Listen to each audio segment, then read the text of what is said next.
DVD. We should just check that our boy is outside, tied up now because of his adventures. I was thinking, there was a great quote from W.H. Auden. He said that no plot in opera should be sensible because nobody starts singing when they're feeling sensible. That must be. Have you ever come across a plot that made sense in opera? Actually, one. Okay. One. What was that? I'm curious now. It was it's a recent opera. It was written in 1998. All right. And it was written by Jonathan Dove. Okay. And it's called Flight. Right. It's actually based on. I don't know if you remember. There was a story. Now you said Flight like I might know it. So yeah. No, it's not very well known. Right, Not very well known right. at all. But it's based on the story of a refugee who got stuck at Charles de Gaulle Airport. I heard about this. And Yes. in the Terminal, that film with Tom Hanks is based Right. after. Right. But I mean, when I say it makes sense, I mean it starts at the start and ends at the end. Like Right. it doesn't necessarily. And it has how a they're plot. all in the airport. Yeah. It doesn't. And it has a plot that you can understand. You know that. Yeah, That's Whereas something like The Magic Flute, for instance, the Mozart opera is just. Ba-boom. It's There just you go. mental. You can I'm sit down convinced. as long as you want Well, to try and make sense out of it. But Everybody in it's the very world hard. everybody in the world in opera is heavily on drugs, so that would explain a lot of the performances and of course the writing. And now it is something that I feel has moved from being seen as a very elite kind of, you know, only a small kind of upper class part of the society would be into opera. But what I love about it is, and Jade is a great example in The Whale, there's a huge amount of, you know, kind of everyday people who just love opera, who've sort of has it altered, or have I missed a trick here? Has it seemed to have gotten? I think you're right. I think it's opera companies nowadays make huge amount of effort to include everybody and to make it not have that elitist art form. Right. So most companies, and Irish National Opera, which is a new company set up in Ireland, has an example of this. Most companies now set up an education outreach department as well, which focuses purely, their whole remit is to bring opera to people. Beautiful. Thank you, sir. Cheers. That wouldn't necessarily ever see it. So I think you're right. I mean, obviously historically it was for upper class people. It was also for lower class people, but it was very much going to the opera. It was very much an event in itself. Sure. Whereas I never go to opera in anything with jeans ever. You know, I don't do any of that kind of dress up stuff, and that's just not expected of you anymore. It just doesn't have that kind of culture anymore, but people still see it as a very elite art form, which is a shame because it's I think it has something for everybody anyway. Well, of course, the funny thing is that those who would not see opera as part of their world would be, you know, listening to Pavarotti, would be, there's all these sort of crossover influences that happen all the time. Even something as simple as Queen are messing with the idea of what opera can do, and Freddie was a big fan, and he was stepping into that world. So it's that kind of irony. And then if they watch a movie and suddenly there's, you know, aria comes on at the right moment, they're crying, and they sort of, you know, suddenly they're curious. Like they won in Shawshank Redemption, which is actually from Mozart's Marriage of Figaro. You know, when he plays over the intercom. Prison, and that's a duet from Marriage of Figaro. And so many people know that piece of music and love that piece of music, but have no concept that it's from like a bigger piece of work, or you get in a lot of advertising. You know, there's one from a very underperformed opera actually, called Lakme by Delibes, and it's the Flower Duet, which used to be the sound of the British Airways. There you go. Everyone, again, if you play that piece of music, people will know it. It's a funny one, and it is. It's just that you don't always get to see the whole work. And in Ireland, up until recently, we haven't always had many opportunities to see opera, these performances.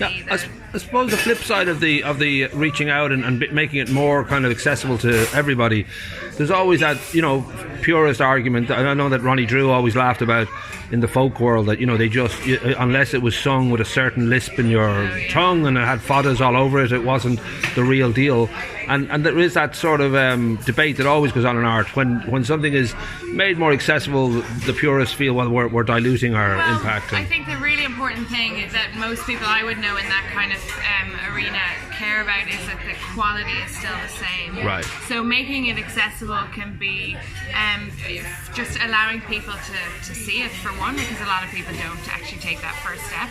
Or it can be, you know, having a production that is a little bit more contemporary, or a little bit more you know, has more technology in it, or we can relate to it a little bit more in terms of how we live today. But the quality of the music, and the quality of the piece of music, the composer, the singers, the orchestra, will always need to be of a high quality.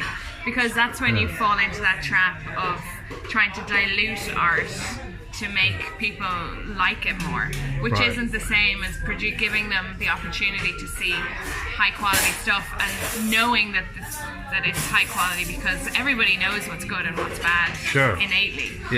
So it's just always making sure that the quality that you provide people is high. So the kind of part of the new wave, we'll every now and again see an opera card to check their phone and just make sure there's or you know, hold on for a sec, I got a text. Or like a lot of them will use more technology in terms of, you know, I saw an opera recently, for instance, in Leeds, where it was Hansel and Gretel, but the whole time they had a handheld camera, and it was being projected on the back, so it was a little bit Blair Witch Project. Nice, you know, so it kind of followed the children's story specifically through that camera, but obviously you had the stage as well that you were seeing them on. So, you know, people kind of use these things a little bit more. Have you seen the Pirates of Pinterest? That's pretty good, actually. I'm only messing, man. I'm messing. So we should talk about yourself and the Bal Ross. This is kind of a homecoming because you've both, you know, lived abroad. You've done a lot of, you know, you're in Wales, of course, and you've got you've so many different. What was it from the Welsh music? The Royal Welsh College of Music. That's the one.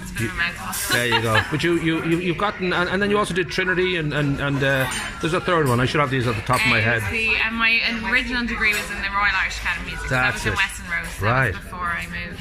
So part of the move for both of you, I guess, part of the move is that, you know, it is hard to you know, be an opera in Ireland. At least it was then.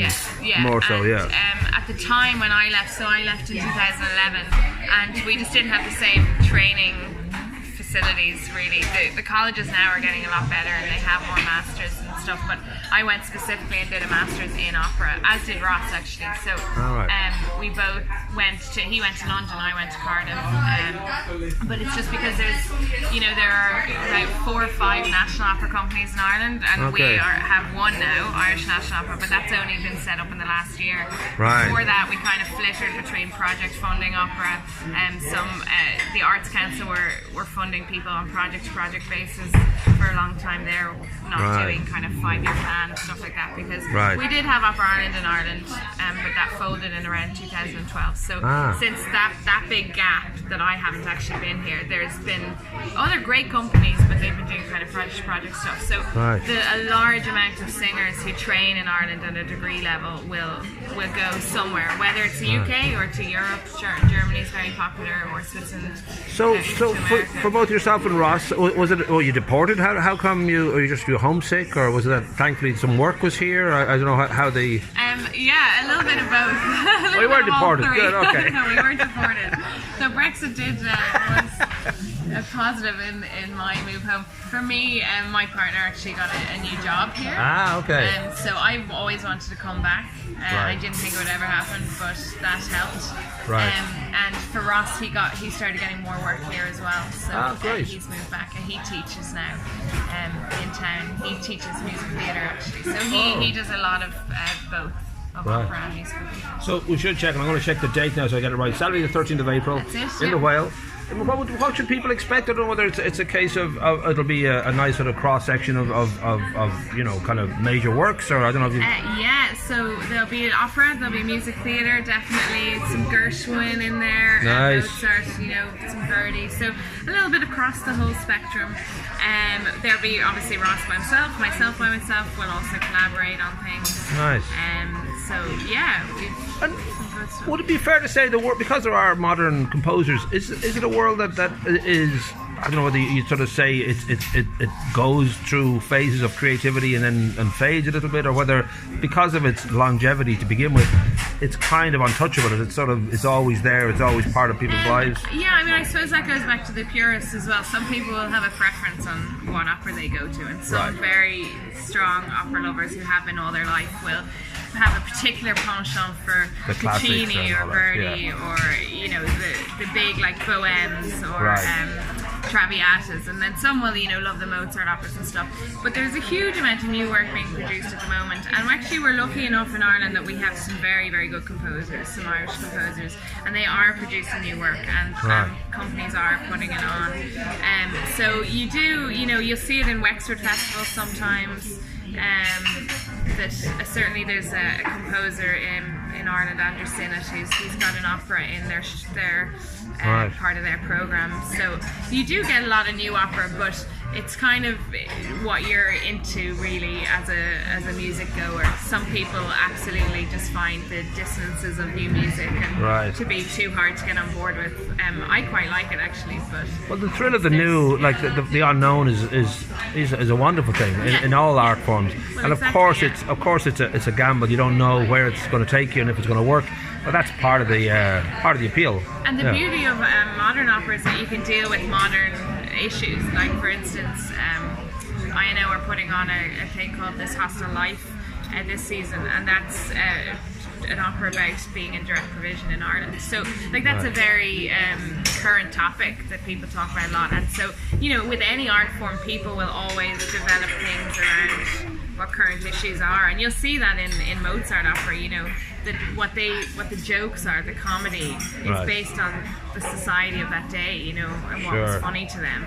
Sometimes it's still funny to us, sometimes it's completely over our heads, but you know, that's, I suppose that's with any art form, you always develop it. It's just, you know, there's even with comedies, films less than 100 years old, the comedy can seem so kind of out of touch with what you understand to be a punchline. Yes, exactly. Yeah, now, I suppose to wrap up, given that, you know, opera is a strong world, and I'm thinking if we could get like opera, maybe the jazz continues to be a bit less harder to organise together, and I'm trying to think now another, like say the literary world, to try and band together as a union and stop modern dance. Is there a way we could?